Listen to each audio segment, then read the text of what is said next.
sobre el uso de drones de guerra, derechos humanos y más allá. De partida hay que puntualizar, como dice el título de esta intervención, que la cuestión va más allá del uso de los drones.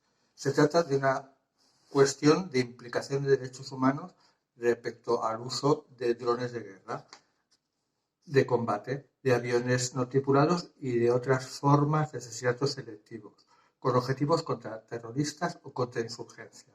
Se trata de los terribles efectos por el daño desproporcionado y con graves consecuencias para las poblaciones civiles, incluyendo muertes ilegales de civiles y posibles crímenes de guerra.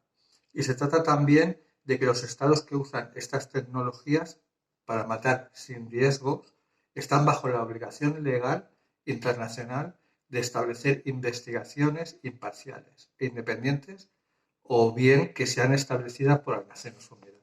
En definitiva, está en juego la protección del derecho supremo a la vida, como plantea el comunicado de Ben Emerson, el relator especial sobre la lucha contra el terrorismo y derechos humanos, en la oficina del Alto Comisionado para los Derechos Humanos. En estos últimos años, el crecimiento exponencial del uso de esta tecnología en contextos militares o no es ya una realidad factual que ha llegado para quedarse, pero también es un desafío y es un reto para el conjunto del derecho internacional que ha de afrontar la comunidad internacional y la sociedad en su conjunto. Por esto es imprescindible la regulación de su uso en el marco de los requerimientos del derecho internacional, del derecho internacional de los derechos humanos y del derecho humanitario, incluyendo el derecho a la guerra, el derecho de guerra y conflictos y el derecho relativo a las poblaciones refugiadas y otros. En primer lugar, la aplicación de los derechos humanos en las situaciones de conflictos armados reconocidos afecta al derecho a la vida y hace imposible avalar el asesinato. En relación a los pactos internacionales de derechos, afecta especialmente al artículo 6 del Pacto Internacional de Derechos Civiles y Políticos sobre el derecho a la vida, que solo considera la autorización de la fuerza en condiciones de estricta necesidad. Hay que destacar que este artículo 6 figura en la lista de artículos inderogables, recogidos en el artículo 4, párrafo 2 del Pacto. En segundo lugar, los análisis de gobiernos como de los Estados Unidos se basan en función del concepto de la guerra global contra el terrorismo no estatal.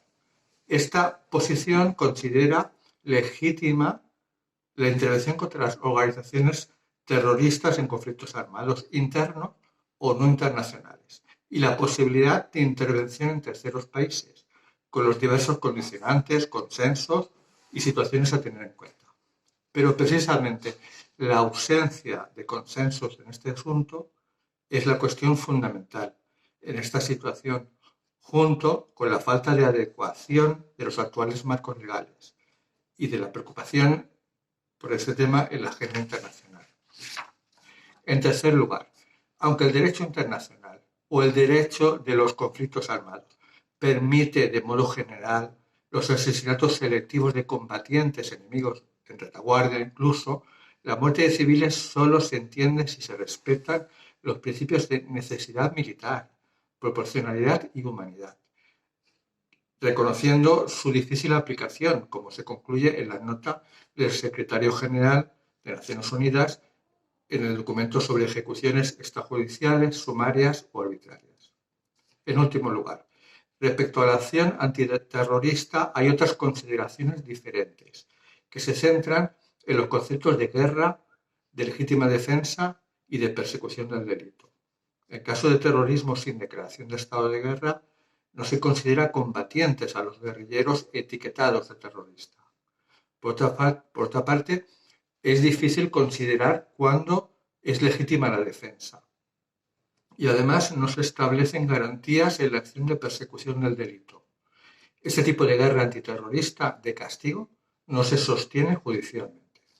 En todo caso, hay que fundamentar estos casos tan extremos, con riesgo de perpetuar situaciones de excepcionalidad, crónicas y permanentes en el tiempo, que afectan directamente a los derechos y libertades, y a la seguridad y a la vida de las poblaciones. Para finalizar, también hay que recordar que el conjunto de los derechos afectados por el derecho a la vida incluyen las garantías procesales, como el derecho a un juicio imparcial y medidas eficaces y accesibles y transparentes, añado, para reivindicar derechos como el deber de investigar, enjuiciar, castigar y reparar las violaciones del derecho a la vida. En la línea de la portavoz de la organización Human Rights Watch, el uso injustificado e ilegal de estas tecnologías es inaceptable, salvo situaciones muy excepcionales y como último recurso. Por esto, es urgente acabar con la opacidad y el secretismo y avanzar en una regulación a nivel internacional. Saludos y gracias.